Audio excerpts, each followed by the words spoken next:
that was the meteorite that fell near Chelyabinsk in Russia last week. It may have been the largest to hit the Earth in over 100 years, but not that much of it has been found. Well, Gautam Naik is here to tell us why. 500 kilotons of energy, that's 30 times the equivalent of the atomic bomb in Hiroshima, and yet all we can find are little 7mm pieces, Gautam? This was a pretty large meteor. It was about 10,000 tons in weight and about 55 feet in diameter. The last one that was roughly this size landed over a century ago in 1908 in Siberia. But the reason they've only found small bits is because a great deal of this meteor burned up as it came down through the atmosphere.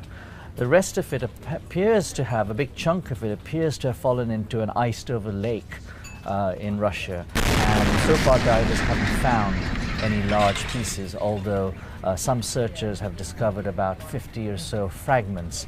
And the reason they were able to find these fragments is because they're brown and black from the charring and the burning as the meteor fell through the atmosphere. And these pieces stand out against the white snow. I was just going to say, okay, 50 fragments were apparently found, but the Earth, I should imagine, around most places like that would be brown and black as well. So how would they have shown up? So we're just lucky it had been snow. Absolutely. It was winter time, it snowed over, so... Okay, so they haven't found much yet. There is a chance that perhaps slightly bigger chunks might be eventually found in the lake, if nothing else. What can the meteorites tell us?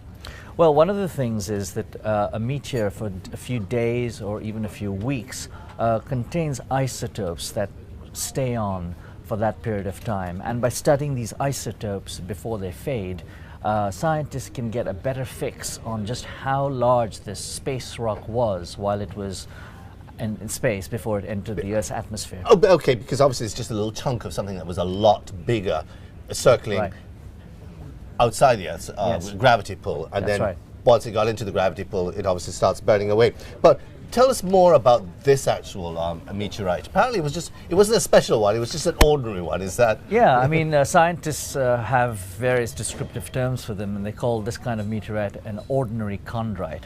However, it is interesting. This piece of rock originated at the very beginnings of the solar system, 4.5 billion years ago, most likely. And so it was formed in the early sun when it was swathed around with, disk of gas and dust, and this rock was somehow formed at the time. It probably got trapped in an asteroid belt, which exists between Jupiter and Mars, and orbited for centuries and centuries, millions of years. And at some point, its orbit got perturbed. It got very knocked off that orbit and headed out into space, and eventually traveled towards Earth, got pulled in by Earth's gravity, and ended up in Russia. And yeah, there it was in a lake there, Chelyabinsk. Gautam, thank you very much. Pleasure.